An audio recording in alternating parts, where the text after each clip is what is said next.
بسم اللہ الرحمن الرحیم۔ مولانا کاشف عمران صاحب نے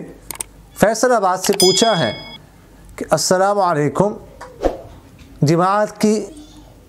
ایک شہر میں 15 یوم سے زیادہ کی تشکیل تھی، سب نے اقامت کی نیت کر لی، مگر درمیان میں کسی گاؤں میں جانا پڑ گیا، پھر واپس آ گئے، کیا اب بھی مقیم ہوں گے؟ دوسرا سوال یہ کیا ہے کہ ایک مسلمان شادی شدہ عورت اپنی کسی شدید حاجت کے لیے گرجا گھر جا کر وہاں سے دعا کی درخواست کرتی ہے، تو اس سے اس کی ایمان نکاح پر کیا اثر پڑے گا؟ پہلے سوال کہ 15 یوم کی تشکیل تھی کسی شہر میں، جب انہوں نے 15 دن کی نیت کر لی تو وہ مقیم بن گئے۔ اب وطن اقامت جو ہے نا وہ تب ختم ہوتی ہے جب وہاں سے سفر کیا جائے شرعی مسافت کے مطابق، شرعی مسافت کے برابر اگر وہاں سے سفر کیا جائے تو پھر جو ہے نا وہ وطن اقامت جو ہے نا وہ ختم ہوتا ہے۔ اگر اتنا سفر نہیں تو اس سے وطن اقامت ختم نہیں ہوتا۔ تو ایک حضرات نے جو ہے نا قریبی گاؤں میں سفر کیا ہے، شرعی مسافت نہیں تھی، اس وجہ سے بھی وہاں پر جو ہے نا وہ ان کا وہ وطن اقامت ختم نہیں ہوا، مقیم ہے، وہاں سے واپس آگے تو پوری نماز پڑھے۔ اور دوسری بات یہ ہے کہ ان کا جو ہے نا وہ اس کو ختم کرنے کا ارادہ بھی نہیں ہے، وہ اگر ایک دفعہ وطن اقامت جو ہے کسی کا بنے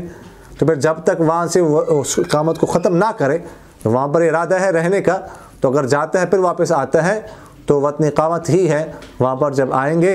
تو پوری نماز پڑھیں گے۔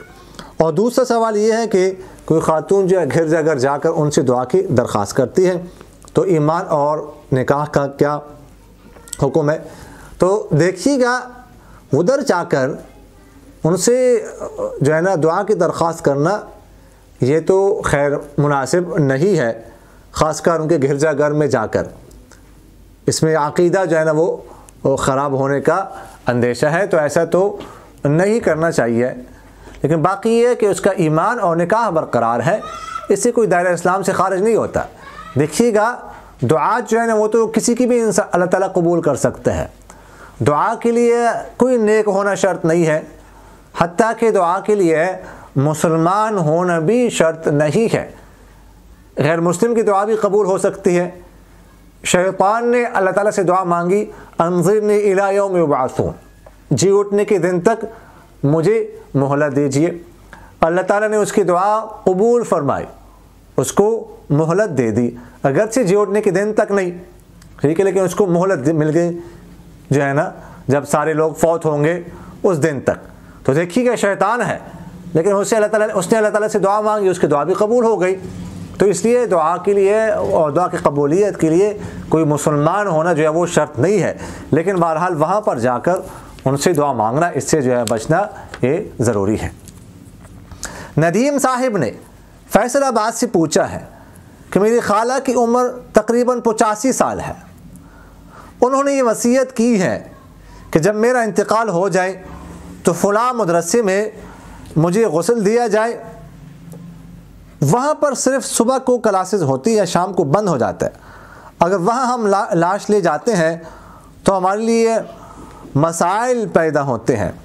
کیا اس وصیت پر عمل کرنا ضروری ہے؟ دیکھیے جو انہوں نے وصیت کی ہے کہ فلاں مدرسے میں مجھے غسل دیا جائے، وہاں سے میرا جنازہ نکالا جائے، اس پر عمل کرنا ضروری نہیں ہے۔ اگر تو عمل آسانی سے ہو سکتا ہے تو بہتر عمل کیا جائے، لیکن ضروری نہیں ہے اس طرح کی وصیت کرنا کہ مجھے فلاں شخص غسل دے، فلاں جگہ پر غسل دیا جائے، فلاں جگہ سے میرا جنازہ اٹھایا جائے، فلاں شخص جو ہے نا وہ میرا جنازہ پڑھائیں، فلاں شخص جو ہے وہ مجھے قبر میں اتاریں وغیرہ ذالک،